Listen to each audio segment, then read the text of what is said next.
Welcome to my channel. I'm your host Alex, and today we'll be building my first gaming PC. So, I've been wanting a gaming PC for a decent amount of time now, and finally I got enough money to buy the parts to finally build a gaming PC. This is going to be more of an upgrade than a gaming PC because I already have computers.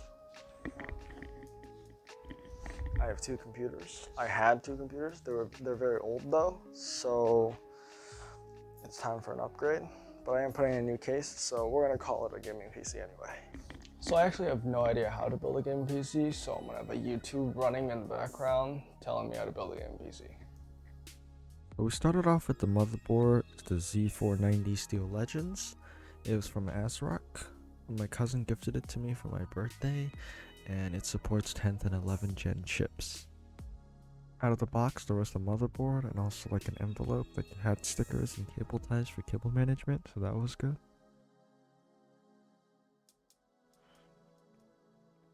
I'm pairing it with the i9-10900K. It's a little bit overkill, but I wanted room to grow and upgrade my PC later on, so I just started off with a pretty high-end chip.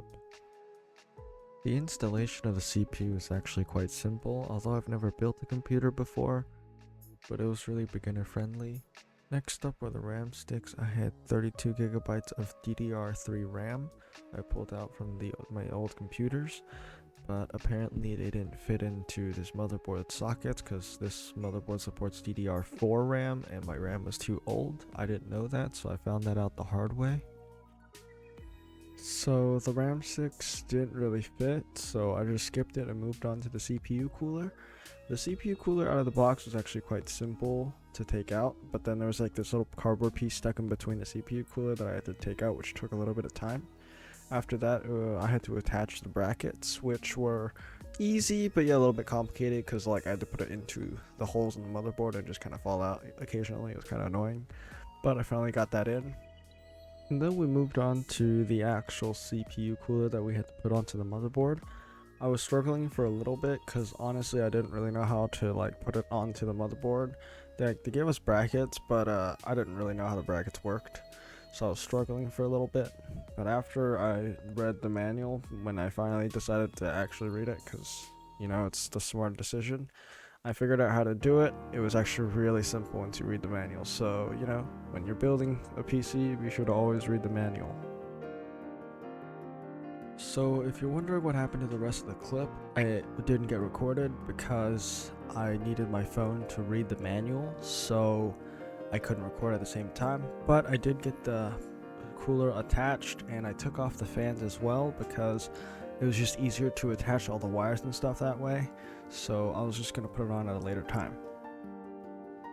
Moving on was the case. So the first thing I did was make sure that the motherboard was fit inside the case, and then I proceeded to remove the fan that came with the case because I bought RGB fans, and RGB is just cooler than non-RGB fans. And then I proceeded to put my RGB fans in. Next I installed the motherboard. So the case was given to me, so it was free, it was gifted, but it was also it wasn't brand new, so it was missing a few screws for the standoffs to hold the motherboard in place. So it should have around 9 screws. Yeah, I only had 4, so I'm gonna put them in the 4 corners and hopefully it's gonna work. So after I installed the motherboard, I proceeded to plug in the power, and after that I did some cable management. I didn't record that part because it was actually really late. I was gonna say it at night, but it was like 3 in the morning, so it was really early in the morning and I was tired, so I didn't really record it. I just kind of built it, and this is the final product with the lights off and on. The only thing I was missing was RAM. 2,000 years later. Okay, so it's finally here. It is currently 8 o'clock. I've waited all day for this, and I'm excited to put this in here and see if it works. Hopefully it works, so I waited all day for this. So I finally got my RAM. I waited all day the very next day, and it finally came. I was looking out the window every few minutes just to see if the Amazon truck would arrive. But I finally got it, and then I put it in. It is a DDR4 36 megahertz, 36,000, whatever the number goes behind it. RAM, I have 16 gigabytes of it, and I plugged it in and hope that it worked.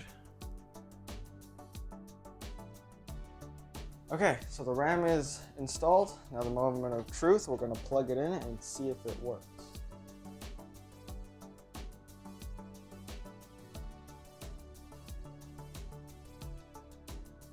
It's gonna hopefully load straight into Windows because I am using a old hard drive with the Windows installed to it. But look at this PC, dude. So over this amazing B-roll that I took, it was my first time doing it, so don't judge me too harshly. But over it, I was going to talk about how we're going to do benchmarks on the computer. Not like official benchmarks, because honestly, I have no clue how to do that. I'm just going to test it in the 2 games that I play, and hopefully we see improvement. So in this system, there's an i9-10900K with a GTX 1066GB and an RX 484GB. It also has 16 gigabytes of DDR4 3600 megahertz RAM with a 750 watt power supply and a bunch of RGB fans. So in Valorant, I was getting around 400 to 600 FPS, which is in the range, which is like amazing and fantastic because I usually get around 70 to 120. So this is like a big upgrade for me, and I'm really happy to see that. Alright, we're loading up a test world right now. Okay, we are on, I believe, fastest 4 chunks. Let's do unlimited. Alright, at 4 chunks, we are loading running at like 300 FPS.